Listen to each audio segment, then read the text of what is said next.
Hello, good evening, everyone. Good evening, ma'am. Okay.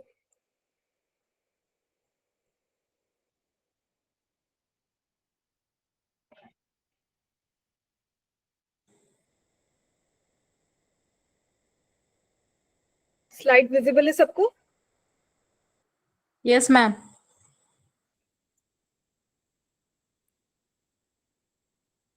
Okay, so we are starting with the webinar. So as you all know, आज का webinar किस बारे में है? About your PhD psychology admission for this particular year, for as per the previous UGC norms. ठीक है?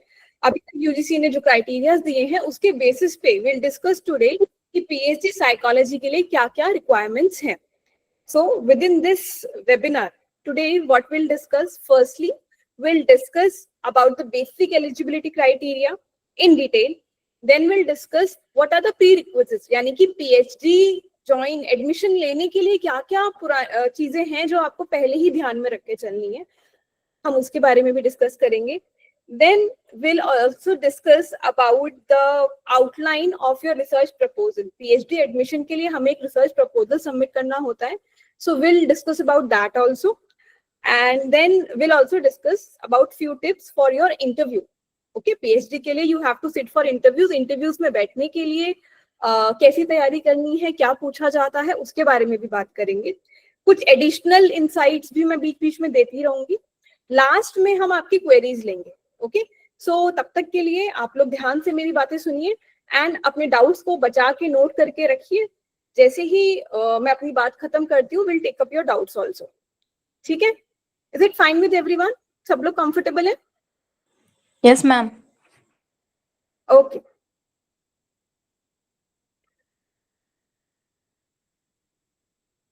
So we are starting with the basic eligibility criteria for PhD admission. तो as per the new UGC norms, शायद आप सबको पता भी हो इस बारे में, there are 3 categories. Category 1, 2 and 3. The category 1 is about the JRF 1. जिन बच्चों ने JRF क्वालिफाई किया है, अभी रिसेंटली नेट का रिजल्ट आया है, few students have even qualified JRF. ठीक है, तो उनके पास क्या क्या स्कोप रहेगा, वो किस किस चीज के लिए एलिजिबल है. तो JRF qualified students, they are qualified as assistant professors, so they can apply at the post of assistant professor in any university. ठीक है, even before completing their PhD, they are eligible to apply as an assistant professor. Number 1. Then PhD admission के लिए, yes, they can like directly go for the interview, sit for the interview. और उनका जो JRF score है, okay, जो JRF का एक award letter आता है अलग से, that will be valid for 3 years, which means within 3 years आप PhD में एडमिशन ले सकते हैं. आपको एक अवार्ड लेटर मिलता है JRF कैंडिडेट्स को, उसमें एक डेट ऑफ इशू होती है. तो जिस डेट पर वो अवार्ड लेटर इशू हुआ है, उस डेट से आप 3 साल काउंट कर लीजिए. उस 3 साल के पीरियड के अंदर आपको PhD में एनरोल करना होता है ताकि आप JRF अवेल कर सके UGC से. JRF is junior research fellowship. तो आपको फेलोशिप मिल सके गवर्नमेंट से PhD करने के लिए, उसको आपको 3 साल के अंदर एनरोल करना है खुद को. Category 2 is about appointment and assistant professor and admission to PhD. इस कैटेगरी को हम बेसिकली नेट बोलते हैं. दिस इज नेट, जो कहते हैं नेट क्वालिफाई हो गया हमारा, तो this is second category, national eligibility test. So basically this category आप make you eligible to apply for an assistant professor. जैसे कि मैंने अभी कहा था, JRF qualified student can apply. Similarly जो बच्चा नेट क्वालिफाई करता है, वो भी किसी यूनिवर्सिटी में एज एन असिस्टेंट प्रोफेसर के लिए अप्लाई करने के लिए एलिजिबल होता है. ठीक है, अब बात करते हैं हम PhD एडमिशन की. तो यस, आप PhD के लिए अप्लाई कर सकते हैं, लेकिन आपका जो स्कोर की वैलिडिटी रहती है, वो PhD में एडमिशन के लिए it's 1 year as per new UGC norms. 2024 में ये मॉडिफिकेशन हुआ है UGC के अंदर, जो ये कहता है आप 1 साल के लिए आपका नेट का स्कोर वैलिड है PhD में एडमिशन लेने के लिए, लेकिन अगर आप असिस्टेंट प्रोफेसर के लिए अप्लाई करना चाहते हैं एज एन असिस्टेंट प्रोफेसर, तो आपकी एलिजिबिलिटी लाइफ टाइम है. Once you qualified NET, you are eligible as an to apply as an assistant professor for lifetime. Okay, इस पर हम थोड़ा सा और डिस्कशन अभी करेंगे. I'll emphasize on this more. ठीक है, इसमें कुछ एक्सेप्शंस भी आ जाते हैं. थर्ड कैटेगरी हमारी आती है जो बच्चे सिर्फ पीएचडी ओनली कैटेगरी में क्वालिफाई करते हैं. उनको ना तो स्कॉलरशिप मिल रही है, ना वो असिस्टेंट प्रोफेसर के लिए अप्लाई कर सकते हैं. वो लोग सिर्फ डायरेक्ट पीएचडी एडमिशन के लिए अप्लाई कर सकते हैं और उनके स्कोर की वैलिडिटी भी 1 ईयर है, ओनली 1 ईयर.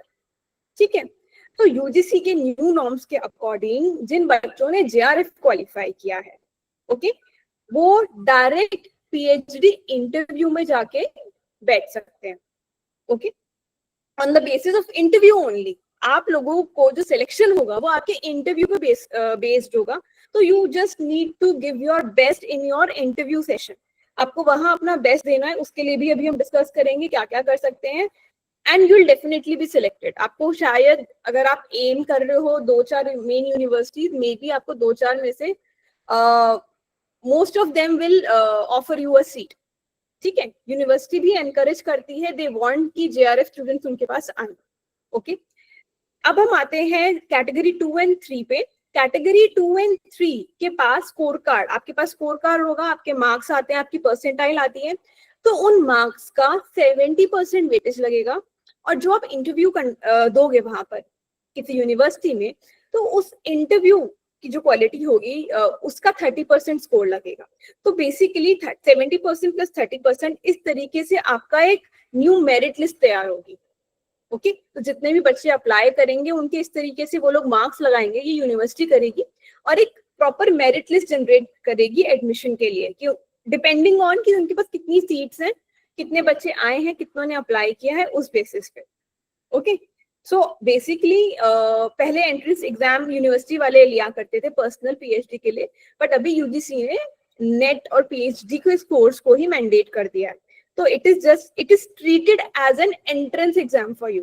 तो वो एंट्रेंस एक तरीके से अगर आपने ये 2 और 3 में आप अप्लाई करते हो तो एग्जैक्ट आप ये समझ सकते हो कि आप पीएचडी का एंट्रेंस एग्जाम तो क्वालिफाई कर ही चुके हो, अब आपको सिर्फ इंटरव्यू की तैयारी करनी है. ओके, अब मैंने कहा था कि इसके बारे में आपको कुछ और भी बताऊंगी. 1 ईयर जो वैलिडिटी है ये एज पर यूजीसी है, बट ये जो नॉर्म है ये यूनिवर्सिटी टू यूनिवर्सिटी कभी कभी वेरी भी कर जाता है.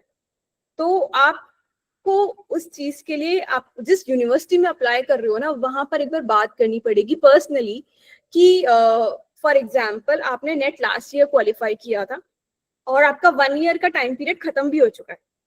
ठीक है, still you want to apply for PhD. PhD के लिए आपको एडमिशन के लिए अप्लाई करना है और अभी नया वाले नेट में आपने मे बी क्वालिफाई नहीं किया या अटेम्प्ट ही नहीं किया, तो आप यूनिवर्सिटी से बात कर सकते हो सकता है they may allow you to sit for the interview. ठीक है, तो यूजीसी के हिसाब से 1 ईयर वैलिडिटी है स्कोर की, but still there are certain universities जो आपको कंसिडर कर सकती हैं. But again it varies from university to university कि वो यूजीसी के नॉर्म्स को स्ट्रिक्टली फॉलो कर रहे हैं या थोड़ा बहुत फ्लेक्सिबिलिटी है. इससे एक और चीज निकल के आती है, क्योंकि मेरे पास ऐसी क्वेरीज भी आई थी आप लोगों की तरफ से जिन बच्चों ने अभी अभी नेट निकाला है. तो आई वुड सजेस्ट कि आप लोग इस साल की अपॉर्चुनिटी को मिस ना कीजिए. आप ये मत सोचिए कि हम अगले साल पीएचडी में एडमिशन ले लेंगे या बाद में ले लेंगे ड्यू टू XYZ रीजंस, या जब हम जेआरएफ निकालेंगे हम तब एडमिशन लेंगे क्योंकि तब हमें स्कॉलरशिप मिलेगी, अभी तो हम जॉब कर रहे हैं, जॉब छोड़नी पड़ेगी. अगर ये सब क्वेरीज, ये सब डाउट्स आपके मन में चल रहे हैं, तो again I would suggest please focus on your priorities. अभी आपकी लाइफ में इंपॉर्टेंट क्या है? अगर आपको पीएचडी करनी है अपनी लाइफ में, then go for it now rather than आप उसको और 1 साल डिले करो, बिकॉज यू नेवर नो आगे लाइफ में क्या होने वाला है. अभी नेट आपने अभी निकाला है, अच्छी बात है, आप बाद में जेआरएफ भी क्रैक कर सकते हो, बट एडमिशन आप अभी इस बेसिस पे अप्लाई करो. एडमिशन होते होते भी 6 महीने का प्रोसेस लग जाता है. मीनवाइल आपका नेट का दूसरा एग्जाम भी हो जाएगा, हो सकता है आप लोग जेआरएफ भी क्वालिफाई कर लो. जब भी जेआरएफ निकलेगा और आप if you have already enrolled into PhD, आपको उस दिन से स्कॉलरशिप मिलनी स्टार्ट हो जाएगी. तो that will be an add on, आपके लिए एडिशनल बेनिफिट है वो. तो और अगर आपको अच्छी यूनिवर्सिटी में जाना है, एंड सपोज वो 1 ईयर वैलिडिटी को बहुत स्ट्रिक्टली फॉलो करते हैं, and due to some XYZ reasons आप नेक्स्ट ईयर नेट का एग्जाम ही नहीं दे पाते हो, कुछ भी इश्यूज हो सकते हैं, तो आपका बेकार में ईयर वेस्ट होगा. So again I am emphasising on the fact, अगर आप लोगों में से किसी ने नेट क्वालिफाई किया है अभी इस साल एंड PhD में इंटरेस्टेड हो, then go for it now. आप इसी साल अप्लाई कीजिए एंड कोशिश कीजिए कि आपको एडमिशन मिल जाए. Now after understanding this whole eligibility criteria, let's start कि अब क्या तैयारी करनी है आपको PhD एडमिशन के लिए. Now, the number one thing is you first have to analyze what is the area of research you are interested in. यानी कि आप किस फील्ड में विद इन साइकोलॉजी इंटरेस्टेड हो PhD आगे फर्दर रिसर्च करने के लिए. ये बहुत इंपॉर्टेंट स्टेप है. ये एडमिशन से पहले ही करना है आपको, इवन अप्लाई करने से पहले. अगर हो सके तो आज ही आप करिएगा. आपको पता है आपकी साइकोलॉजी के अंदर बहुत सारे सब फील्ड्स हैं. For example you know clinical है, then we have organizational, then we have आपका डेवलपमेंटल है, इंडियन साइकोलॉजी है जो कि आजकल काफी चल रहा है, then you have cognitive also, we have developmental, education field, health psychology, social psychology, and most importantly आप इंटरडिसिप्लिनरी भी काम कर सकते हो, मतलब मिक्स मैच करके 2 या 3 फील्ड्स को. तो सबसे पहले आपको अपना broader area of interest speculate करना पड़ेगा. ये काम आप खुद ही कर सकते हैं, कोई और आपको नहीं बताएगा आपके लिए, राइट? कि आप किसके साथ, किस टॉपिक के साथ ज्यादा कनेक्ट करते हो, क्या चीज पढ़ने में ज्यादा समझ में आता है, ज्यादा आप एंजॉय करते हो, करेक्ट? तो आपको उस हिसाब से पहले अपना फील्ड डिसाइड करना है. Then within that broader area of region आपको स्पेसिफिक किस वेरिएबल पे काम करना है उसको डिसाइड करना है. ठीक है. नाउ फॉर एग्जांपल आपको ऑर्गेनाइजेशनल साइकोलॉजी में काम करना है. ऑर्गेनाइजेशनल साइकोलॉजी में जहाँ पे हम बात करते हैं एम्प्लॉयज की, उनके मेंटल हेल्थ की, वर्क कल्चर की. ठीक है. तो अब आपको उस एरिया में इंटरेस्टेड है, आपको वहां पे काम करना है. तो अभी आपने ब्रॉडर फील्ड डिसाइड किया कि ऑर्गेनाइजेशनल साइकोलॉजी में या इंडस्ट्रियल साइकोलॉजी में आपको काम करना है. Then you will decide within that also आपको किस वेरिएबल में इंटरेस्ट है. अगेन फॉर एग्जाम्पल आप कहते हो कि ऐसा आपका मानना है या विचार है कि जो लोग स्पिरिचुअलिटी फॉलो करते हैं या जो लोग स्पिरिचुअल होते हैं विद इन, वो उनका जो वर्क एफिशिएंसी होता है वो बेटर होता है या वर्क प्रोडक्टिविटी बेटर होता है. फॉर एग्जाम्पल, तो इससे क्या हो गया, 2 वेरिएबल्स आ गए आपके पास कि मुझे देखना है कि वर्क प्लेस स्पिरिचुअलिटी और वर्क प्रोडक्टिविटी या वर्क एफिशिएंसी या वर्क एंगेजमेंट, इनका कुछ आपस में कनेक्शन है. तो ये क्या हो गया, आपका स्पेसिफिक एरिया ऑफ इंटरेस्ट हो गया कि मुझे इन डोमेन्स पे काम करना है. अब आप देखेंगे इन 2 डोमेन्स में ना आपके ये 2 वेरिएबल्स हैं, स्पेसिफिक वेरिएबल मैंने आपको दिए, spirituality at work place and work place efficiency. अब आप देखेंगे स्पिरिचुअलिटी एट वर्क प्लेस में इंडियन साइकोलॉजी का component, somewhere it is a component of Indian psychology, and workplace efficiency is pure organizational psychology का component. तो इससे क्या हो गया, ऑटोमेटिकली आपका जो अल्टीमेट रिसर्च आइडिया जो निकल कर आया that is interdisciplinary in nature. उसने इंडियन साइकोलॉजी को आपके ऑर्गेनाइजेशनल साइकोलॉजी के साथ कंबाइन किया, which is a healthy practice. अब इंटरडिसिप्लिनरी जब हम काम करते हैं तो हमारे काम का स्कोप बढ़ता है. ठीक है, उसकी एप्लीकेबिलिटी बढ़ती है, उसकी डिमांड बढ़ती है. तो पहली चीज आपको अपने रिसर्च आइडिया पे काम करना है. Now once you have decided what is your area of interest या रिसर्च आइडिया, फिर आपको उस पर्टिकुलर फील्ड से रिलेटेड प्रोफेसर्स ढूंढने हैं सुपरवाइजर बनाने के लिए. आपको पता होगा अगर आपको PhD करनी है तो आपको एक पर्सनल गाइड सुपरवाइजर चाहिए होता है. वो कौन होते हैं, जो आपके यूनिवर्सिटीज में professor, assistant professor, associate professor या प्रोफेसर लेवल पे जो लोग काम कर रहे होते हैं इस फील्ड में, वो लोग होते हैं.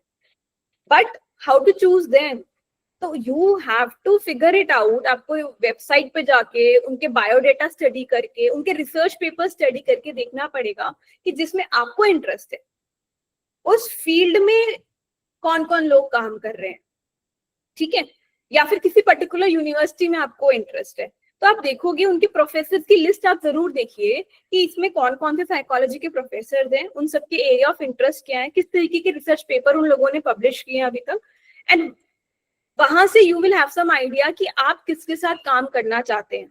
आपका रिसर्च आइडिया किसके साथ समवेयर मैच हो सकता है, या आपको लगता है कि आपका रिसर्च आइडिया कौन सा प्रोफेसर ज्यादा एक्नॉलेज कर सकता है या समझ सकता है, ठीक है। Now once you figure out this, उसके बाद आपको क्या करना है, आपको अप्लाई करना है पीएचडी के लिए। जो एप्लीकेशन है वो तो यूनिवर्सिटी के थ्रू आप अप्लाई कर रहे हैं, यूनिवर्सिटी के पोर्टल के through you will apply to your PhD admissions, that is fine. लेकिन साइमल्टेनियसली ये जो मैंने आपको टास्क दिया है, रिसर्च आइडिया पे काम करना है और प्रोफेसर्स को फिगर आउट करना है।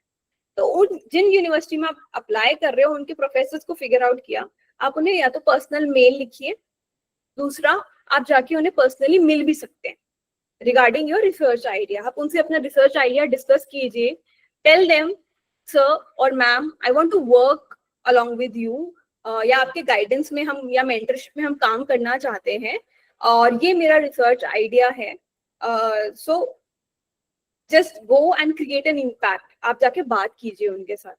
तो आपको ऐसे बात करनी पड़ेगी कई प्रोफेसर्स के साथ, so that someone will may show interest in you.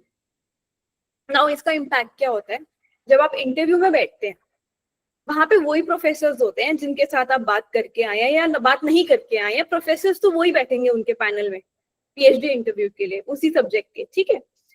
सो अगर आपकी पहले ही बातचीत किसी प्रोफेसर से हो रखी है, बिकॉज इंटरव्यू में जो बच्चा गया है या तो वो ऑलरेडी नेट क्वालिफाइड है या जीआरएफ क्वालिफाइड है, ऑलरेडी आप सेम प्लेटफॉर्म पर है, करेक्ट। तो अगर आपकी पहले किसी सुपरवाइजर से बात हो रखी है, एक रैपो बिल्डिंग हो रखी है, जान पहचान हो रखी है, ठीक है, आपने इतना ट्रस्ट बिल्ड कर दिया है कि सुपरवाइजर भी आप में ट्रस्ट शो कर सकता है, या आपके काम में उनको वो इंटरेस्ट आ रहा है, जो आपका रिसर्च टॉपिक है उसमें आपको उनको रिसर्च इंटरेस्ट आ रहा है, तो there are more chances that they will select you. एक और बात, इंटरव्यू पैनल में आपसे कई बार डायरेक्टली भी पूछा जा सकता है कि आपकी किस प्रोफेसर से बात हुई है, ओके। तो ये चीज भी बहुत ट्रांसपेरेंटली कई बार पूछ ली जाती है बड़े बड़े यूनिवर्सिटीज में, even in Delhi universities they might ask you कि आपकी किससे बात हो रखी है। तो अगेन अगर आपने ये प्रोसीजर फॉलो नहीं करा है तो यू विल बी क्लूलेस, और जिन बच्चों की ऑलरेडी बात हो रखी है तो उनकी भी टेंडेंसी रहेगी उन बच्चों को सिलेक्ट करने की, रेदर देन जिस बच्चे ने कोई बात ही नहीं करी है, okay. Although exceptions are always there, this is not a norm जो मैं कह रही हूँ कि ऐसा ही होएगा, but most of the time ऐसा ही होता है, okay. So this is the criteria. Now another important thing here is, क्योंकि हम सुपरवाइजर के बारे में बात कर रहे हैं, पीएचडी एडमिशन के लिए दो चीजें इंपॉर्टेंट है, जैसे मैंने कहा, आपकी यूनिवर्सिटी, आप किस यूनिवर्सिटी में एनरोल कर रहे हैं, एंड योर सुपरवाइजर। ये किस बेसिस पे आप सिलेक्ट करेंगे? सुपरवाइजर का सबसे मेजर रोल होता है, मतलब through out your PhD journey, वो कितना फ्लेक्सिबल है, आपको कितना टाइम दे रहे हैं, कितना स्ट्रिक्ट है आपके साथ, या कितना स्पेस दे रहे हैं काम करने का, या आपके आइडियाज को वो कितना स्पेस दे रहे हैं। ये सब चीजें आपकी अपनी प्रायोरिटी पे भी डिपेंड करती हैं। कुछ बच्चे सिर्फ पीएचडी करना चाहते हैं just to have an higher degree, that's it, तो उनको ज्यादा फर्क नहीं पड़ता कि अगर उनका रिसर्च आइडिया चेंज भी कर दिया जाए, जो कि होता है मोस्ट ऑफ द टाइम। कई बार होता है आप रिसर्च आइडिया लेकर कुछ जाते हो, वो रिफाइन होते होते बन कुछ और जाता है आफ्टर एडमिशन, ठीक है, दैट इज ऑल्सो फाइन, और ऐसा होता है। तो एक वो कैटेगरी होती है जिन्हें सिर्फ अपना डिग्री पूरा करना है, सुपरवाइजर के साथ बहुत तालमेल बना के चलते हैं, वो जैसा सुपरवाइजर कहता है वैसा कर लेते हैं, उन्हें ज्यादा फर्क नहीं पड़ता, and they will just get the degree for themself. कुछ बच्चे रिसर्च को लेके बहुत पैशनेट होते हैं, they really want to work on some research idea, ठीक है, और उनको उस पे काम करना है, एक्सेल करना है, तो ऐसे बच्चों को ना थोड़ा क्रिएटिविटी स्पेस चाहिए होता है. तो again you need a supervisor accordingly, according to your requirement. तो वो चीजें आपको ध्यान में रखनी पड़ती हैं. प्लस अगर कोई वर्किंग है और कोई व्यक्ति चाहता है कि हम पीएचडी ज्वाइन करने के बाद भी अपना साइड में अपना काम करते रहे, वहां पर भी सुपरवाइजर का रोल आता है. क्योंकि अगर आपने रेगुलर पीएचडी में एनरोल किया है खुद को, तो 75% अटेंडेंस जनरली मैंडेटरी कर दी जाती है. बट अगेन ये जो कल्चर है ये यूनिवर्सिटी टू यूनिवर्सिटी वेरी कर रहा है. इसके बारे में आपको यूनिवर्सिटी से ही और उसके वहां के बच्चों से ही बातचीत करके पता चलेगा कि यहाँ पे क्या चलता है. रोज रोज आना होता है, रोज रोज नहीं आना होता है, कैसा चलता है. एंड सेकेंडली अगेन यूनिवर्सिटी का नॉर्म है और एक सुपरवाइजर का अपना नॉर्म है कि सुपरवाइजर कहता है कि नहीं मुझे चाहिए कि आप रोज शक्ल दिखाओ या हफ्ते में एक दिन दिखाओ. इस तरीके से वेरी करती हैं चीजें. सिमिलरली अगर आप जेआरएफ स्कॉलर हो तो आप लोगों के लिए और ज्यादा अटेंडेंस के लेवल पे मैंडेशंस बढ़ जाते हैं. ठीक है, एक्सेप्शंस होते हैं, वो अगेन यूनिवर्सिटी के कल्चर पे डिपेंड करता है. बट क्योंकि आपको स्कॉलरशिप मिल रही है गवर्नमेंट से, तो पीएच आपको बोला जा सकता है कि आपको रोज आना है, रेगुलर आना है. ठीक है, तो इस तरीके से you need to figure it out. That's why it is very important कि आप इनिशियली आप चेक कर लीजिए किस यूनिवर्सिटी में जाना है, किस सुपरवाइजर के साथ काम करना है, accordingly. Okay, moving ahead. Research proposal. जब आपको ये सब चीजें समझ में आ जाए, रिसर्च आइडिया पे थोड़ा सा आइडिया मिल जाए, उसके बाद जब आप अप्लाई करते हो यूनिवर्सिटीज में, तो इंटरव्यू में जब वो आपको बुलाते हैं तो most of the time they will ask you for a research proposal. ठीक है, अच्छी यूनिवर्सिटीज जो होती हैं वो ज्यादातर आपसे पूछेंगी कि आप अपना एक रफ ड्राफ्ट हमारे साथ शेयर कीजिए, प्रेजेंट कीजिए कि आप क्या काम करना चाहते हैं. ठीक है, सो this is the outline research proposal में. हम उसी एग्जाम्पल को लेके चलते हैं. हमने अभी लिया था कि वर्कप्लेस स्पिरिचुअलिटी का वर्क एफिशिएंसी पे क्या फर्क पड़ता है.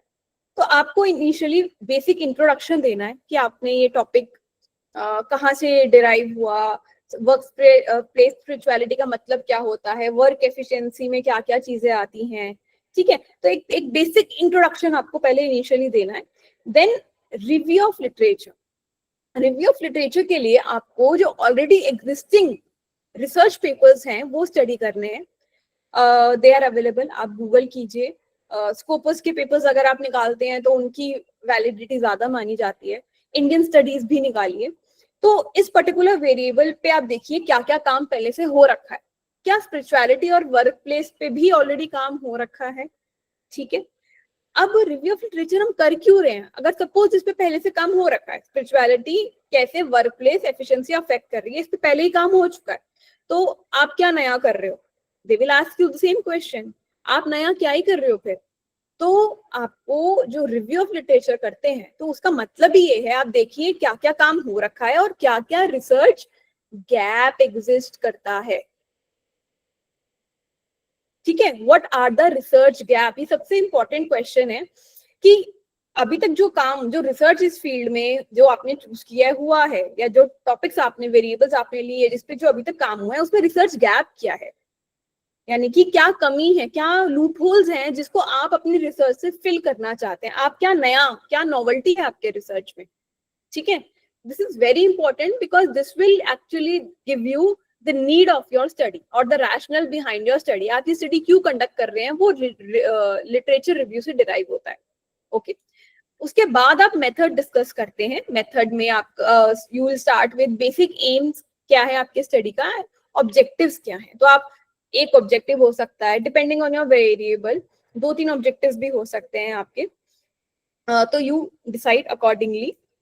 देन हाइपोथेसिस, ऑब्जेक्टिव के बेसिस पे ही हाइपोथेसिस बनता है. फॉर एग्जांपल हमने जैसे अभी कहा कि विल चेक कि जो वर्कप्लेस स्पिरिचुअलिटी है, how is it predicting work efficiency. तो हमारा ये मेन ऑब्जेक्टिव है, to study the impact of spirituality on work efficiency. ये हमारा मेन ऑब्जेक्टिव है. हाइपोथेसिस हम क्या बनाएंगे, there will be significant correlation between, पहले हम रिलेशनशिप का बना लेते हैं एक hypothesis, significant correlation between workplace spirituality and workplace efficiency. फिर हम एक रिग्रेशन का हाइपोथेसिस बना सकते हैं इसके बाद प्रिडिक्शन जानने के लिए कि कितना अगर कोरिलेट हो रहा है, दोनों में कोई रिलेशनशिप आ रहा है तो कितना इफेक्ट कर रहा है, किस हद तक प्रिडिक्ट कर सकते हैं। तो हम रिग्रेशन की हाइपोथेसिस बनाएंगे that there will be significant impact of spirituality on workplace efficiency, या फिर दूसरे वर्ड में हम ऐसे भी लिख सकते हैं कि spirituality will significantly predict workplace efficiency. ठीक है, तो ये दो हाइपोथेसिस बन गई हमारी। Then will describe the sample, आपका सैंपल माने आप किस पॉपुलेशन पे काम कर रहे हो उसके बारे में हम डिस्क्राइब करेंगे। फॉर एग्जाम्पल अभी हमने वर्कप्लेस के बारे में बात करी है, तो डेफिनेटली यहाँ पर हम कॉर्पोरेट पॉपुलेशन ले सकते हैं। ठीक है, अगर आप किसी पर्टिकुलर प्रोफेशन में जाना चाहते हैं, फॉर एग्जाम्पल आप टीचर्स के ऊपर रिसर्च करना चाहते हैं, तो आप वो ले सकते हैं। वो आप बताएंगे कि हम यहाँ पे टीचर्स ले रहे हैं, स्कूल टीचर्स ले रहे हैं, इस एरिया के ले रहे हैं, लाइक दिल्ली पे आप दिल्ली के स्कूल्स में आप रिसर्च कर रहे हो, उत्तराखंड के स्कूल्स में कर रहे हो, उस तरीके से। एज ग्रुप क्या है आपके सैंपल्स का, इंक्लूजन एक्सक्लूजन क्या क्राइटेरिया क्या है, ठीक है, उस तरीके से आप अपने सैंपल को डिस्क्राइब करते हैं। कौन सी स्ट्रैटेजी आप लगाएंगे सैम्पलिंग में, आपका रैंडम सैम्पलिंग है कि नॉन रैंडम सैम्पलिंग है, ठीक है, ये आप डिस्क्राइब करेंगे। कौन सा स्पेसिफिक सैम्पलिंग मेथड आप लगा रहे हैं वो डिस्क्राइब करेंगे। इसको इन चीजों को लिखने के लिए आपको थोड़ा बैकग्राउंड स्टडी पहले करना पड़ेगा।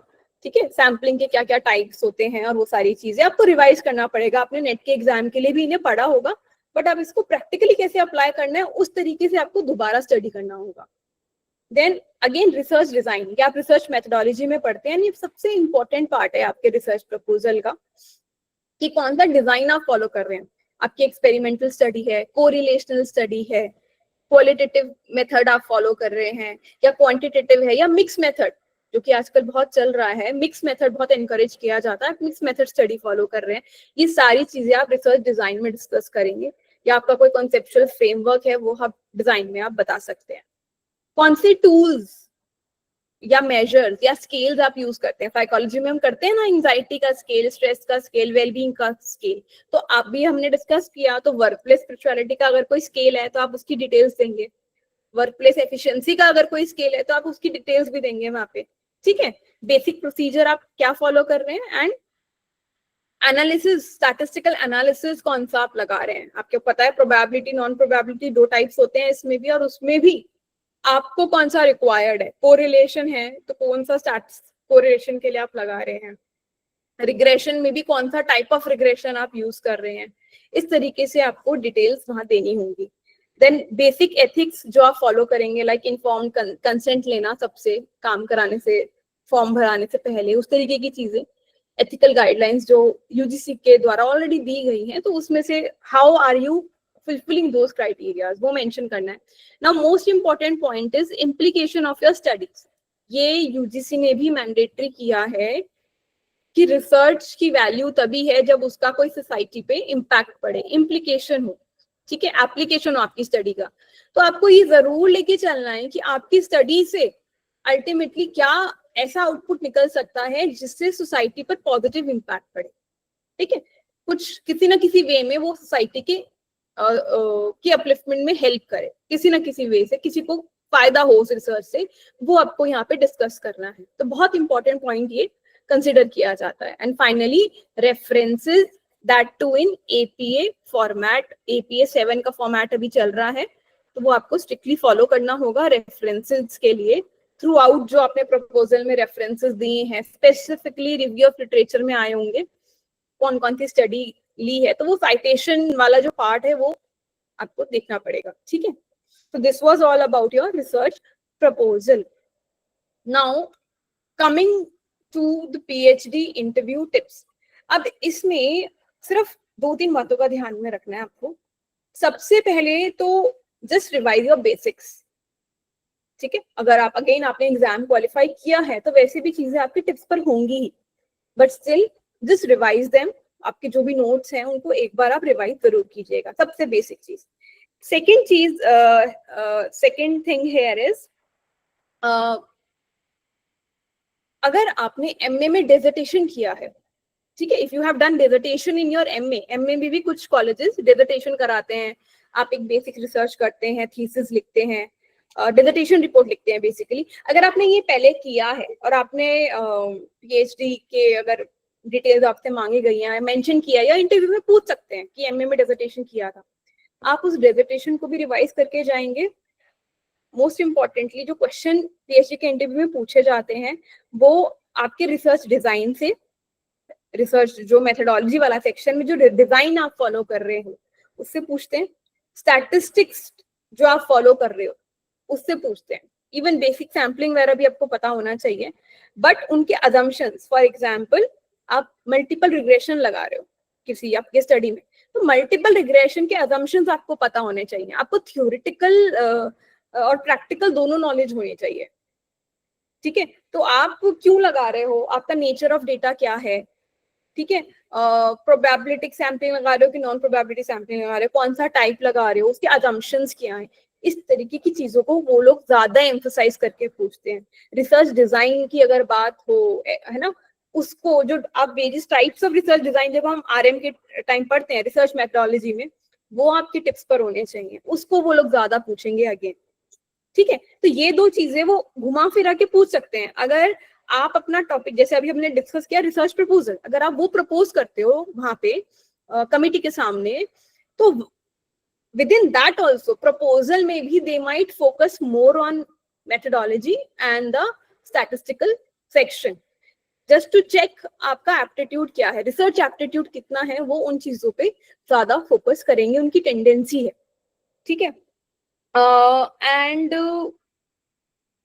Last but not the least, आपके प्रेजेंटेशन स्किल्स कैसे हैं and how confident you are in delivering yourself, आपके कम्युनिकेशन स्किल्स किस तरीके से काम कर रहे हैं, तो डेफिनेटली उसका एक पॉजिटिव इम्पैक्ट पड़ता है। सो these are the basic interview tips. Now before proceeding to your question and sessions, मैं कुछ additional चीजें भी आपको बताना चाहूंगी यहाँ पे। यूनिवर्सिटीज में, कुछ यूनिवर्सिटीज में साल में एक बार पीएचडी एडमिशन होता है। For example Delhi University, I guess वो साल में एक ही बार आपके लिए पोर्टल ओपन करते हैं। तो जब मैं आपसे कह रही थी कि अगर आपका नेट क्वालिफाई हुआ है बाय एनी चांस, तो just go for it, apply for PhD now, don't wait for any another opportunity और सेकंड चांसेस। ठीक है, तो देयर आर मेनी यूनिवर्सिटीज जो साल में एक ही बार पीएचडी में एडमिशन दे रहे हैं, but yes there are certain universities जो साल में 2 बार, लाइक आईआईटीज ज्यादातर 2 बार एडमिशन कंडक्ट करते हैं। ठीक है, टाइमलाइन भी फिक्स नहीं है यूनिवर्सिटीज की, यूनिवर्सिटी टू यूनिवर्सिटी पीएचडी की एडमिशन टाइमलाइन वेरी कर रही है। तो again depending on your choice of university, आपको अपने लेवल की रिसर्च खुद करनी पड़ेगी, डिपेंडिंग ऑन आप किस स्टेट में हो, आप माइग्रेट करना चाहते हो, लाइक फॉर पीएचडी आप ट्रैवल करना चाहते हो, नहीं करना चाहते हो, बिकॉज सबकी अपनी अपनी प्रायोरिटीज होती है लाइफ में। तो you have to even check आप किस सिटी में अभी हो, उसमें कौन सी यूनिवर्सिटीज हैं जो आपको एडमिशन देंगी, या फिर अगर if you are flexible enough कि मैं कहीं भी ट्रैवल कर लूंगा पीएचडी पढ़ाई करने के लिए, कहीं भी रह के पढ़ लूंगा, तो उस हिसाब से आप यूनिवर्सिटी ढूंढ सकते हैं। करेक्ट, ये एक बात हुई। दूसरी बात ये है कि there are certain additional fellowship opportunities. एक तो जेआरएफ पता है सबको, ठीक है, जेआरएफ लेकिन लिमिटेड बच्चों का निकलता है। जो कैटेगरी वाले बच्चे होते हैं जिनका नेट कैटेगरी में निकलता है, लाइक ओबीसी, पीडब्ल्यूडी, एसटी, ये 3 कैटेगरीज हैं, तो ministry of social justice and empowerment इन बच्चों को भी, जो नेट क्वालिफाइड है, जेआरएफ नहीं, मैं नेट की बात कर रही हूँ, बट कैटेगरी वाले नेट की बात कर रही हूँ, इन बच्चों को एक अपॉर्चुनिटी मिलती है, आप अप्लाई कीजिए फेलोशिप के लिए, स्टाइपेंड के लिए, और यूजीसी कुछ सिलेक्टेड कैंडिडेट्स को, सबको नहीं, कुछ सिलेक्टेड कैंडिडेट्स को स्कॉलरशिप देती है, प्रोवाइड करती है। अगर आप कैटेगरी से हैं और आप नेट क्वालिफाइड हैं तो आप अप्लाई कीजिए फेलोशिप के लिए ministry of social justice and empowerment के थ्रू, तो you might get selected for scholarship. तो even that is a good option, PhD करते करते आपको स्कॉलरशिप मिल जाएगी। एक ये पॉइंट हो गया। एडिशनली जो बच्चे नेट क्वालिफाइड हैं, ठीक है, प्रॉपर नेट क्वालिफाइड हैं, जो मैंने कहा था आप असिस्टेंट प्रोफेसर के लिए भी अप्लाई कर सकते हैं किसी यूनिवर्सिटी में। करेक्ट, आप लोगों के पास भी ये ऑप्शन है। There are certain private universities जो सिर्फ MA प्लस नेट वाले बच्चों को as an assistant professor hire कर लेती है, ठीक है। You can try your luck, ले लेती है, ठीक है। आप अप्लाई कीजिए, अगर आपका सिलेक्शन हो जाता है तो आपको टीचिंग एक्सपीरियंस मिलेगा, आप असिस्टेंट प्रोफेसर की तरह लग जाएंगे, बच्चों को पढ़ाएंगे, एक्सपोजर मिलेगा। Simultaneously you can apply for PhD, ठीक है। जिस यूनिवर्सिटी में आप पढ़ा रहे हैं, अगर वहां आपकी अच्छी रैपो बिल्डिंग हो गई है तो आप वहां भी PhD में एनरोल कर सकते हैं खुद को। देयर आर चांसेस वो लोग आपको हो सकता है रेगुलर PhD डिग्री दे दें along with your teaching experience, और आप पार्ट टाइम PhD के लिए भी एनरोल कर सकते हैं along with your teaching as an assistant professor. तो ये भी एक ऑल्टरनेटिव है जो आप परसू कर सकते हैं। एंड एक और, last but not the least, again there are certain students जो इन सब किसी जो PhD में एडमिशन तो जिन्हें मिल जाएगा, लेकिन आपके फाइनेंशियल रहता है बैकअप में कि फाइनेंस कहाँ से हम मैनेज करेंगे। तो if you are NET JRF के तो कोई इशू नहीं है, UGC अच्छा खासा आपको स्कॉलरशिप देती है। लेकिन अगर आप सिर्फ नेट स्टूडेंट हैं तो अगेन आप साल भर रेगुलर काम करिए, अपने सुपरवाइजर के साथ रैपो बिल्डिंग कीजिए, उसके बाद आप जॉब ज्वाइन कर सकते हैं along with your PhD, but it totally depends your rapport building with your supervisor. If he is comfortable, then everything is fine. आप जॉब भी कर सकते हैं, you can earn money also and you can do your research also. ठीक है, so this was all at my end, जितना मैं आपको बता सकती थी. Now I am open for all your queries.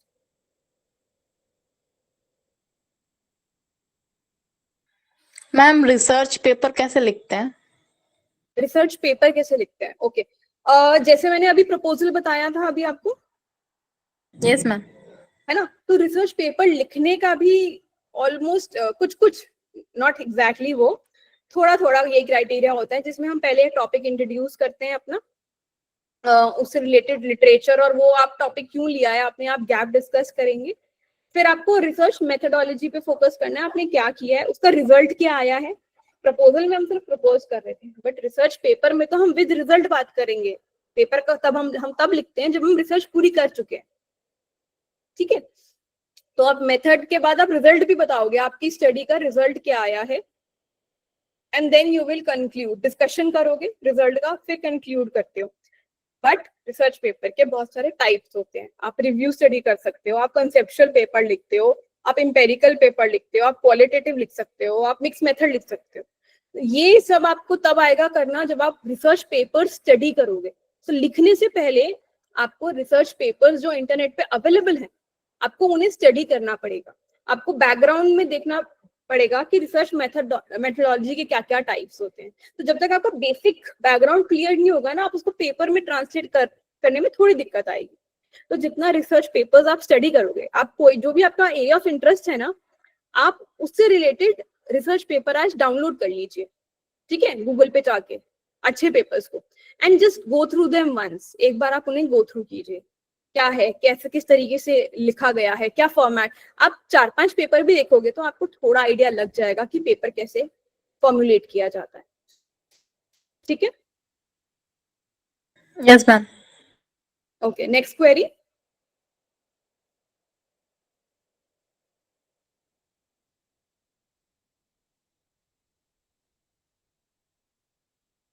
Anyone? Yes, you may ask. Ma'am ये synopsis and project proposal में क्या डिफरेंस होता है, और मतलब मिनिमम कितने पेज का होना चाहिए? ओके, साइनॉप्सिस और research proposal they are almost same.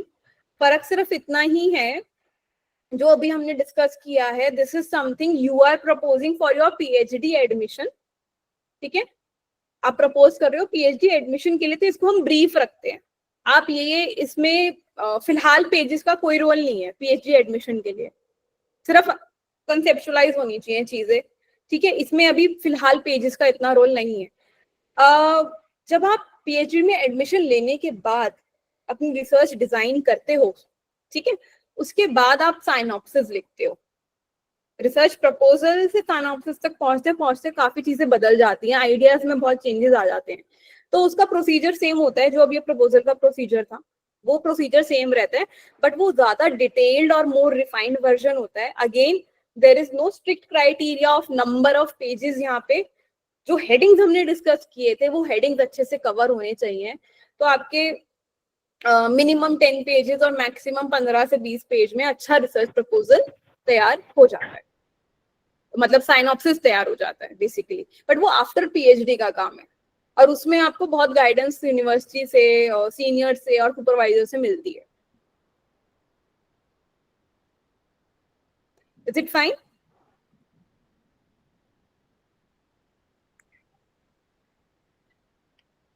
Ma'am, there are few questions in the messages. Okay. Can you please see?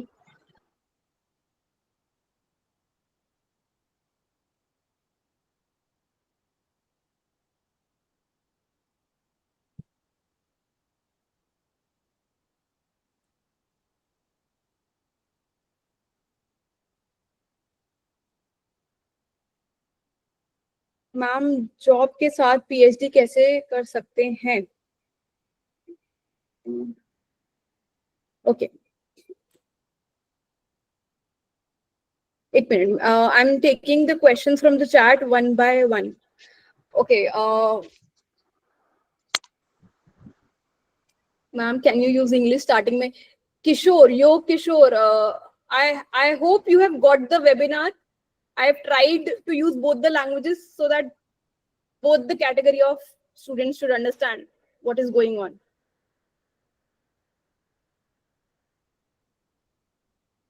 Next is, ma'am, am I eligible for PhD interview in my master's fourth semester?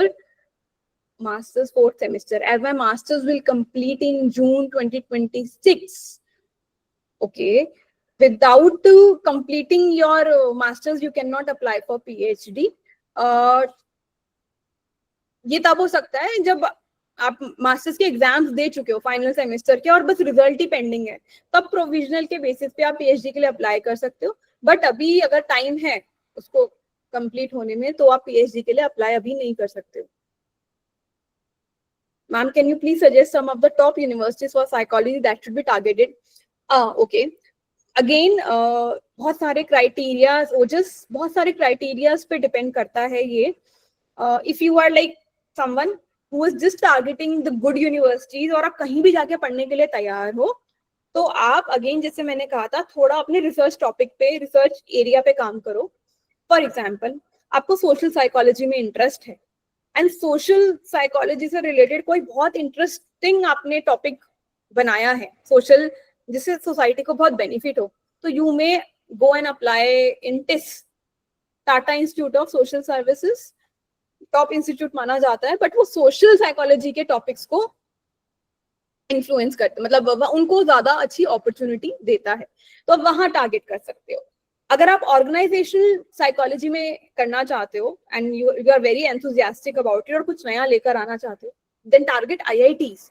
IITs में भी Delhi IIT हो गया, Roorkee IIT हो गया, Mumbai IIT हो गया. Like we have lot of IIT option these days and hopefully वो लोग आजकल साइकोलॉजी जैसे फील्ड्स को भी एनकरेज कर रहे हैं. They all have departments of psychology. So आप आईआईटीज में अप्लाई करिए. तो it totally depends on your area of interest कि आपको उस एरिया में फिर आप देख सकते हैं कौन सी बेस्ट यूनिवर्सिटीज है. ठीक है. एंड ऑल्सो अगेन, अगर आपको यूनिवर्सिटी नहीं समझ आ रही है बेस्ट, तो go with the supervisor thing. कौन सा बेस्ट सुपरवाइजर, लाइक किस फील्ड में बेस्ट सुपरवाइजर है जो आपको कहाँ मिलेगा, तो then follow the supervisor thing. Okay. Then Bhavika says, ma'am, can you okay, same question, some universities for PhD. अगर इन जनरल में बताऊं, अभी टॉप हमने बात करी है, MIT आजकल प्रोवाइड करती है PhD इन एवरीथिंग. हाँ, MIT का मैंने एक और फीचर देखा था, दे इवन प्रोवाइड स्कॉलरशिप. हाँ, मैं ये पॉइंट भूल गई थ्रू आउट द लेक्चर. कुछ यूनिवर्सिटीज अगर आप के पास JRF नहीं है तो उनकी पर्सनल स्कॉलरशिप भी है. फॉर एग्जांपल दिल्ली यूनिवर्सिटी की, IIT की, इवन MIT की भी है. तो देयर आर सर्टेन यूनिवर्सिटीज जो कहेंगे कि आप कुछ लेक्चर्स ले लो हमारे, हम आपको उसके बदले स्टाइपेंड देंगे और आप अपनी PhD करते रहना. तो फाइनेंसेस का इतना बड़ा इशू नहीं है. यूनिवर्सिटीज भी सपोर्ट करती हैं, you just need to get into the right one, ठीक है। तो आप उस तरीके से भी देख सकते हो, स्टाइपेंड भी कुछ यूनिवर्सिटीज प्रोवाइड करती हैं अगर आपको गवर्नमेंट नहीं दे रही है तो। अगेन भाविका, तो जैसे मैंने कहा कि एमईटीज भी हैं और there are other private universities also, Christ है। मैं उत्तराखंड से करी थी रिसर्च, तो I got enrolled in Gurukul Kangri. तो there are some other states also जहाँ पर अच्छा काम हो रहा है, अच्छी रिसर्च हो रही है, अच्छी यूनिवर्सिटीज हैं। ऐसे ही राजस्थान में है, वनस्थली का नाम मैंने सुना है, वनस्थली में भी काम हो रहा है अच्छा। तो इस तरीके से there are lot many universities, private universities में भी, central universities में भी there are number of universities. Ma'am हाँ जी मैम पीएचडी कितना साल में कंप्लीट करना चाहिए? कुछ यूनिवर्सिटीज में ऐसा होता है कि 2 साल में भी कंप्लीट कर सकते हैं, कुछ यूनिवर्सिटी में 3 साल, तो मतलब कुछ इशू हो सकता है? नहीं, मिनिमम 3 साल, 3 years मिनिमम है आपके, जो लगेंगे ही लगेंगे। 3 साल में आप रैप अप करिए, 3 साल से पहले सबमिशन अलाउड नहीं है। मैम कुछ यूनिवर्सिटीज में है, जैसे कि मैं झारखंड से कर रही हूँ, तो वहां पर 2 साल में भी करते हैं बच्चे, तो कोई इशू होगा क्या फ्यूचर में अगर 2 साल में करते हैं तो? आई डोंट नो, अगर वो लोग डिग्री दे रहे हैं तो वो वैलिडेट होती होगी, बट इन जनरल 3 मिनिमम होता है। मतलब गवर्नमेंट नॉर्म्स के, यूजीसी के नॉर्म्स के हिसाब से अगर हम चले तो 3 साल मिनिमम है। आप 3 साल, मतलब हमारे यूनिवर्सिटी में भी अगर मैं देखूं तो 3 साल से पहले भले ही काम हो गया हो बच्चे का, बट वो सबमिट नहीं करने देते। Good evening ma'am. हाँ जी मैम यूजीसी के जो नए नॉर्म्स आए हैं उसके अकॉर्डिंग 2 साल में भी कर सकते हैं पीएचडी? आई गेस अगर आप उसकी बात कर रहे हैं, मैं आपको अभी तक विजय, आपका जो क्वेश्चन है और जो निकिता अभी आपने क्वेश्चन पूछा था, ये दोनों एक जगह आ गए हैं। तो यूजीसी के जो नए नॉर्म्स हैं वो उनके लिए वैलिड हैं जिन्होंने यूजीसी के नए नॉर्म्स के हिसाब से पढ़ाई करी है। यानी कि वो जो इंटीग्रेटेड कोर्स आया है ना अभी 4 साल का इंटीग्रेटेड, जो बच्चे ग्रेजुएशन से ही 4 साल की पढ़ाई कर रहे हैं, फिर उनको मास्टर्स एक ही साल मास्टर्स करना ही नहीं पड़ेगा, and they can directly apply for PhD, right? Ma'am मैं अभी सेंट्रल गवर्नमेंट में वर्किंग हूँ मैम, मैं पीएचडी करना चाहता हूँ तो उसकी क्या प्रोसेस होगी? सॉरी, आप सेंट्रल मैम गवर्नमेंट? हाँ, मैं अभी सेंट्रल गवर्नमेंट में वर्किंग हूँ मैम, मुझे पीएचडी करनी है तो उसकी क्या प्रोसेस होगी? सेंट्रल गवर्नमेंट में है, आपको पीएचडी करनी है तो उसके लिए क्या प्रोसेस होगी, कैसे कर सकता हूँ मैम मैं? कैसे कर सकते हैं, तो आप ना पार्ट टाइम के लिए अप्लाई कर सकते हैं। पार्ट टाइम में क्या होता है मैम? पार्ट टाइम में कुछ नहीं होता, बस 3 साल की जगह 4 साल का टाइम वो ले लेते हैं। 4 साल में आप अपनी पीएचडी पूरी कर सकते हैं, बिकॉज आप वर्किंग है, वो भी सेंट्रल गवर्नमेंट के साथ। तो बस वो नॉर्मल 3 साल की जगह वो कहेंगे आप 4 साल में पीएचडी करिए, इजी हो जाता है। आपको शायद 3 महीने में एक बार यूनिवर्सिटी बुलाएं वो लोग, सिर्फ प्रोग्रेस रिपोर्ट सबमिट करने के लिए। Thank you ma'am. Okay ma'am part time के लिए भी नेट चाहिए होता है क्या? हाँ, नेट आजकल कंपल्सरी कर दिया है पीएचडी में एडमिशन ओवरऑल लेने के लिए। Okay ma'am. जी मैम हाँ जी, ये टॉपिक से रिलेटेड 2 वेरिएबल पर रिसर्च पेपर प्रेजेंट करना पड़ता है और पब्लिश करवाना पड़ता है।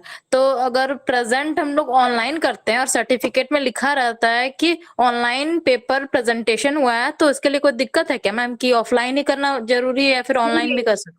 अच्छा, आप ये बातें वैसे बात की पूछ रहे हैं, पीएचडी में एडमिशन होने के बाद की बात है, राइट? Yes ma'am. ओके, तो मैं जवाब दे देती हूँ। नहीं, ऐसा कुछ नहीं होता है कि ऑनलाइन हुआ है तो वैलिडिटी नहीं होगी, बस उसमें सर्टिफिकेट होना चाहिए कि हाँ आपने प्रेजेंट किया था, और पब्लिश होता है तो पब्लिश तो होना अच्छी बात ही है। तो ऐसा कुछ नहीं होता, क्योंकि आजकल ऑनलाइन ही होती है काफी सारी conferences. Okay ma'am, thank you. Ji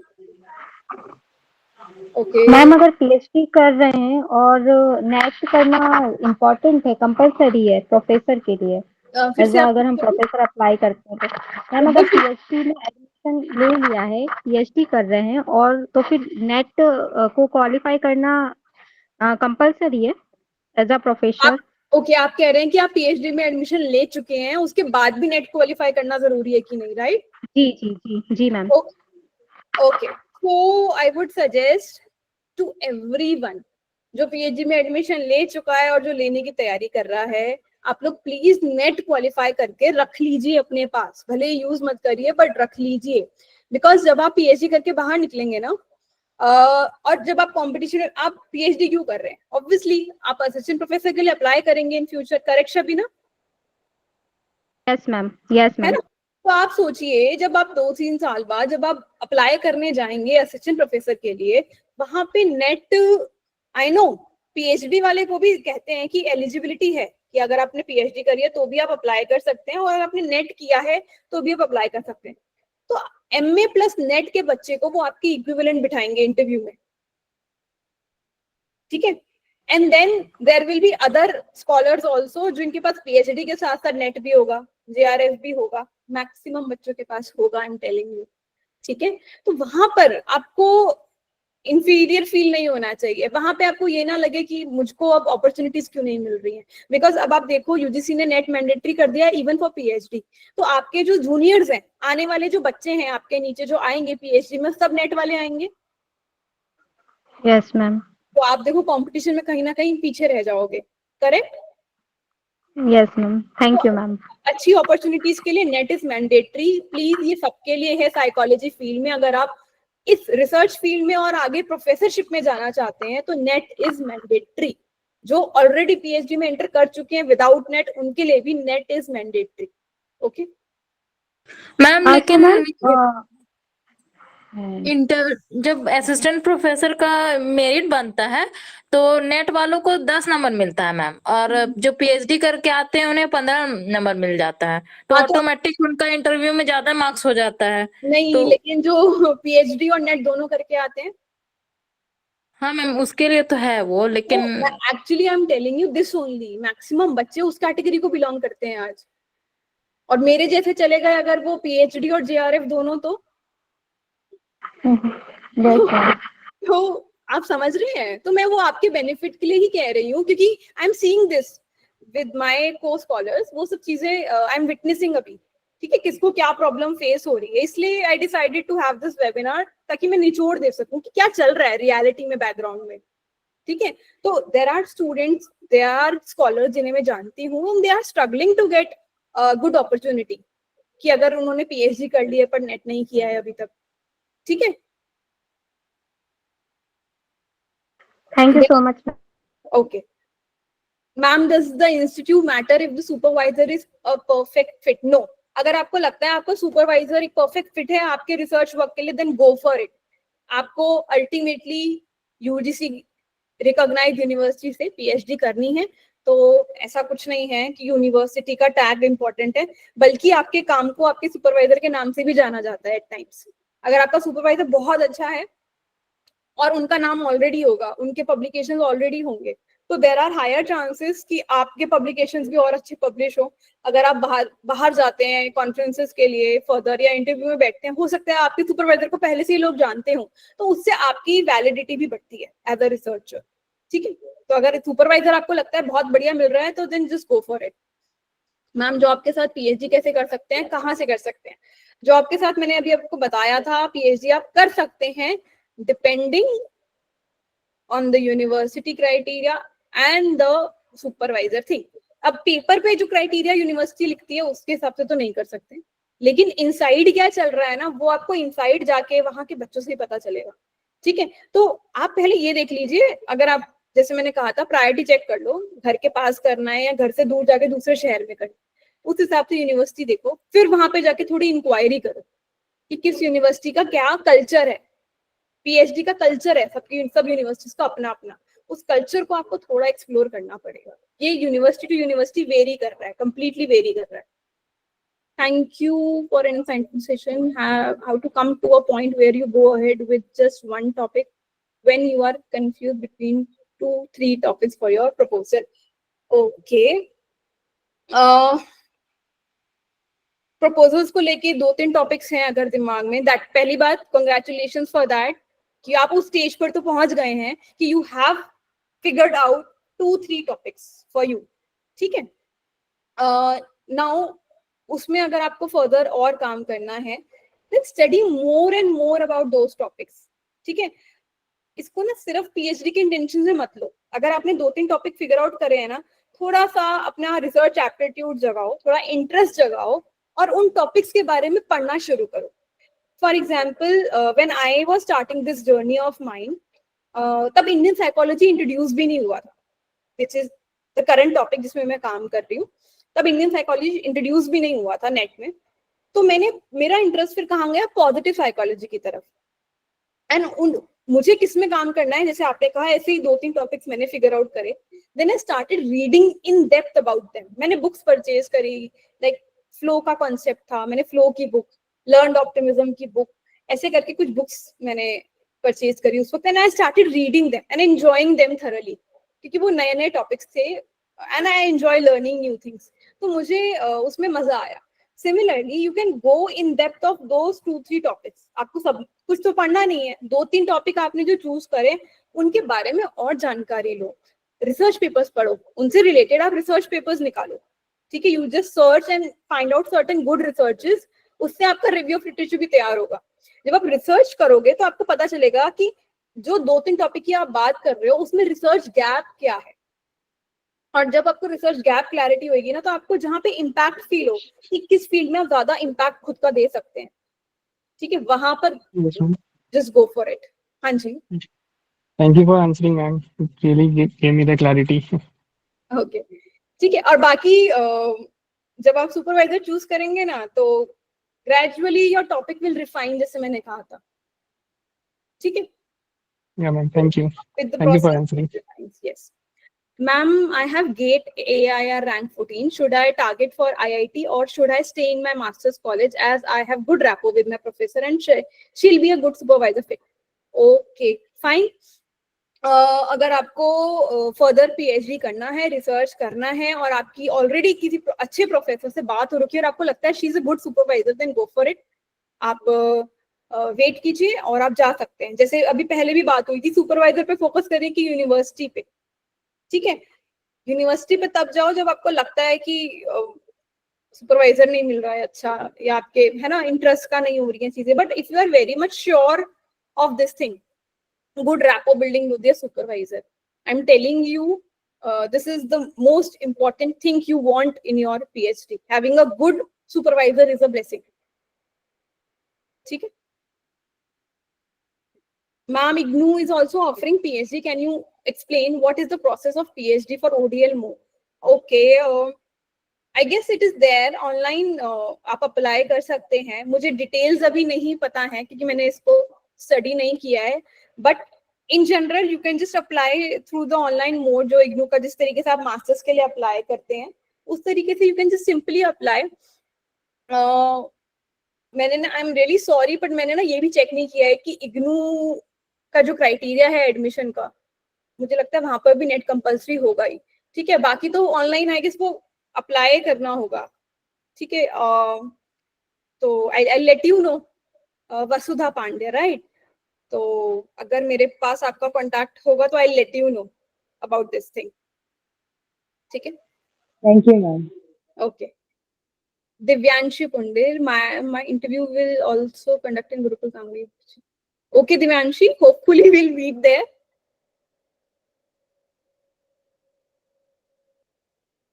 Adding to my previous question, will it affect my job prospects if I do it from a central university, not as well known as or resourceful as IITs, but supervisor is great fit and there is possibility of doing work with a professor?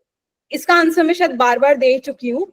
अगर आपको लगता है you have got a good supervisor, that too from a central university, just go for it. Central university की value तो वैसे भी अच्छी है, ऐसा नहीं है कि IIT से जाके करना है, तो just go for it. Ma'am, IIT institute में PhD अप्लाई करने के लिए क्या गेट क्वालिफाई करना होता है या नेट के बेसिस पे भी अप्लाई? यस, नेट के बेसिस पे भी अप्लाई कर सकते हैं। अगेन थोड़ा थोड़ा बस कभी कभी कुछ कुछ वेरिएशन होता है, तो जिस भी यूनिवर्सिटी में अप्लाई कर रहे हो तो एक बार पहले जाके थोड़ा सा स्टडी कर लेना, उनकी वेबसाइट पे दिया होगा, बट आप नेट के थ्रू भी अप्लाई कर सकते हैं। Is it necessary to qualify NET even in part-time PhD? Yes, yes.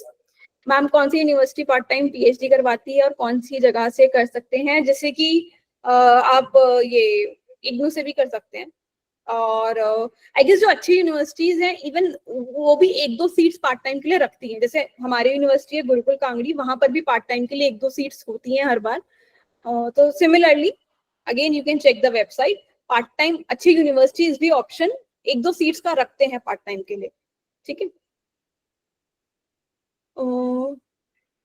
Is it necessary to qualify NET, ये बता दिया। मैम कौन सी यूनिवर्सिटी में working as an student? Yes, then which? Okay, currently I am pursuing my PhD. I am in the last year. Most probably I'll wind up my research this year, and I'm doing it from Gurukul Kangadi, deemed to be University, Haridwar. Already working as a teacher in government school. ऐसे में PhD के लिए मेरे पास क्या options हैं और कहाँ से कर सकते हैं? ऐसे में आप पार्ट टाइम PhD के लिए अप्लाई कीजिए, क्योंकि you are already into a government job. And as I have told you, part time आप कहीं से भी कर सकते हैं, just check the norms of the university, और you can also go with the IGNOU thing, ठीक है, वो आपको हेल्प करेगा। मैम बीच बीच में 1-2 सेशंस हम लोग को मिल सकता है क्या?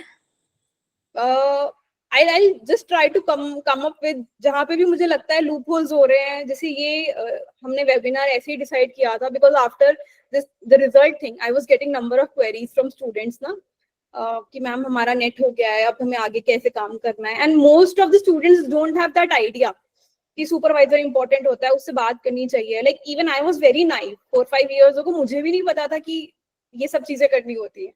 तो मुझे लगा कि सो दैट और आप लोगों को परेशानी ना हो, तो I decided to share this knowledge with everyone so that it may help you. तो जब जब मुझको कुछ गैप फील होता है जहां जहां आप लोगों को नीड है, so I just come up with that. तो आप लोग स्वस्ति को मैसेज डाल सकते हैं जब भी आपको लगे ना किसी चीज के बारे में आपको जानकारी चाहिए, तो you can drop a message. स्वस्ति का अगर नंबर आप लोगों के पास है, आप या यूट्यूब पे आप देख सकते हैं चैनल पे ना, वहां पर भी नंबर रहता ही है हम लोगों का। तो आप हमें व्हाट्सएप कर दीजिए व्हेनेवर यू फील लाइक इस बारे में आपको जानकारी चाहिए। तो जब भी टाइम मिलता है we can organise something like that. और अगर आपको कोई पर्सनल डाउट क्वेरी है तो हम उसको भी रिस्पॉन्स कर देते हैं, ठीक है। Thank you ma'am. मेरा भी यही डाउट है। तो ये आई गेस गवर्नमेंट टीचर वाला मैंने क्लियर करा है। गवर्नमेंट जॉब है, टीचिंग जॉब है, मत छोड़ना, पार्ट टाइम PhD के लिए अप्लाई करो, ठीक है।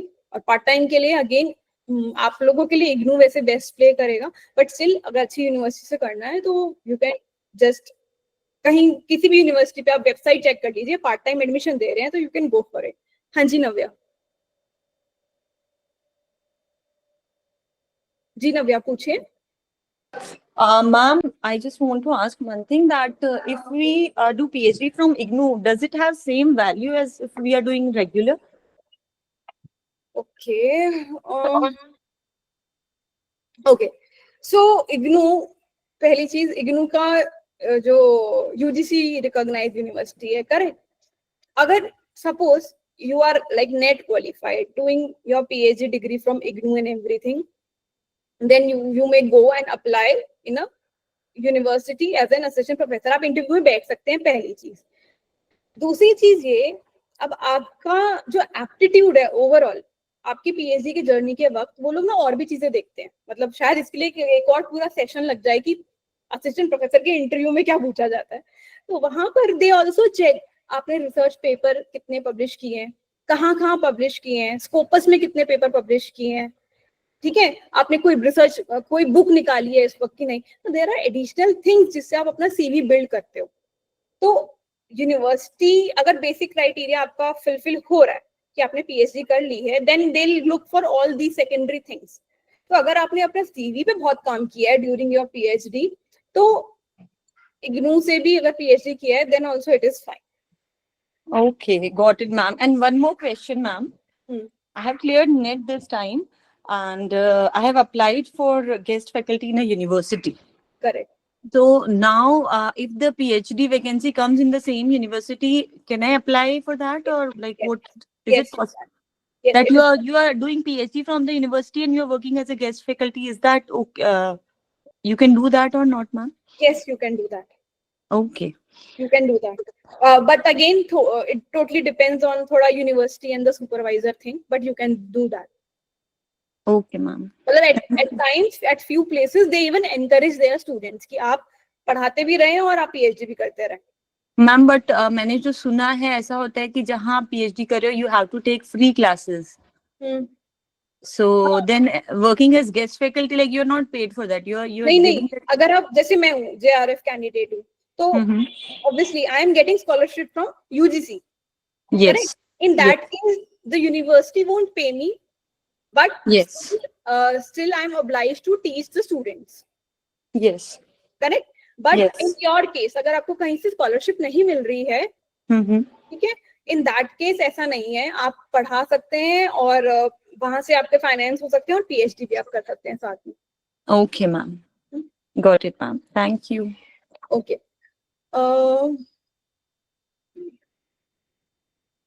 Thank you ma'am. मैंने गवर्नमेंट से बैचलर और मास्टर्स की है बट रिसर्च प्रपोजल में प्रॉब्लम हो रही है. मैंने रिसर्च प्रपोजल की बेसिक गाइडलाइंस तो शेयर कर दी है दिव्यांशी, बट अगर आपको डिटेल्ड असिस्टेंस चाहिए कि आपके टॉपिक पे बैठकर हम बात करें, डिस्कस करें और थोड़ा मतलब आपको ज्यादा टाइम चाहिए इन चीजों पे और आप चाह रहे हो कि हम आपको स्वस्ति आपको हेल्प करें थ्रू आउट योर प्रपोजल, तो उसके लिए आप स्वस्ति को मैसेज ड्रॉप कर सकते हैं. तो हम पर्सनल सेशन उसके लिए अलग से रख सकते हैं. ठीक है, विद सम मिनिमल फी उसमें जो भी रहेगा, अगर आपको डिटेल हेल्प चाहिए उसके लिए. हाँ जी नव्या.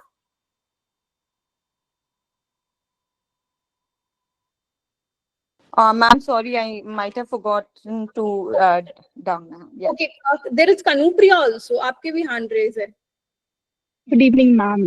Actually, I wanted to ask you that before applying to PhD, should we publish a paper, or is it okay to not publish a paper? Before Applying to PhD. applying to PhD, no. Before applying to PhD, research paper is not mandatory. Okay, ma'am. ठीक है, वो Thank तो आप you. बाद में in fact सीखते हैं हम बाद में ग्रेजुअली, वो तो during the PhD thing. Okay, ma'am. Ma'am during PhD, अभी मेरा जैसे PhD कंप्लीट नहीं हुआ तो टॉपिक से अनरिलेटेड वेरिएबल पे अगर रिसर्च पेपर प्रेजेंट करते हैं तो API स्कोर बढ़ेगा ना मैम?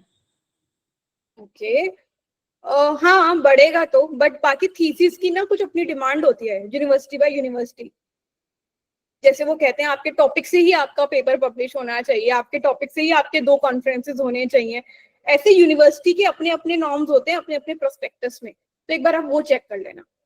API ओवरऑल API पे तो फर्क पड़ता है ओवरऑल आप जो कह रहे हैं उसका. 2 तो मैंडेटरी है मैम कि टॉपिक से रिलेटेड वेरिएबल पे प्रेजेंटेशन और ये पब्लिकेशन होना चाहिए, लेकिन अगर हम API स्कोर बढ़ाना चाहें तो अलग वेरिएबल्स पे कर सकते हैं ना PhD कंप्लीट होने से पहले? हाँ कर सकते हैं. Okay ma'am, thank you. Can we switch from a full-time PhD? Yes, Rupam, very good question. Yes, we can switch from a full-time PhD course to part-time one. कब करते हैं हम ये जनरली? जब full-time करते करते 1-2 साल हो जाते हैं और हमें जो अच्छी जॉब अपॉर्चुनिटी मिल जाती है तो हम स्विच करते हैं जॉब में एंड अपना जो फुल टाइम होता है उसको पार्ट टाइम में कन्वर्ट करा लेते हैं. कभी कभी ऐसा भी होता है कि आपका फुल टाइम PhD आपको करते करते 1-2 साल हो गए हैं, then you got a good opportunity और यूनिवर्सिटी के नॉर्म्स के हिसाब से they allow you to go for your job thing. आप जॉब पे जाइए और आपको रिसर्च की डिग्री भी रेगुलर वाली मिलेगी, पार्ट टाइम वाली नहीं मिलेगी. तो ऐसा भी होता है. लेकिन अगर आपको रिसर्च में अभी 1 ही साल हुआ है तब तो आपको फुल टाइम से पार्ट टाइम में कन्वर्ट करवाना ही पड़ेगा जॉब ज्वाइन करने से पहले. ठीक है, I hope I have answered your question Rupam. Okay, so the questions are over. आप चैट बॉक्स में चेक कर सकते हैं. स्वस्ति का व्हाट्सएप नंबर वहां पे डाल दिया गया है, अगर आप लोगों के पास नहीं है. इवन स्लाइड पर भी विजिबल है स्वस्ति का WhatsApp number. So further queries के लिए आप हमें व्हाट्सएप कर सकते हैं. एंड जिन लोगों का नेट क्वालिफाई हुआ है, JRF क्वालिफाई हुआ है, a very heartiest congratulations to all of you. और जो अभी तक तैयारी कर रहे हैं, so all the best to you guys. और जो स्वस्ति के आप वीडियोस आप देखते हैं यूट्यूब पे, आप उनको यूटिलाइज कर सकते हैं for your preparation. And the notes भी हम लोग प्रोवाइड करते हैं, वो भी आप देख सकते हैं. ठीक है, so thank you so much everyone for joining today. Thank you ma'am. Thank you, ma'am. Okay, I hope I have answered all your queries. Thank you for the insightful session, ma'am. Okay. Okay, guys. Take care, everyone.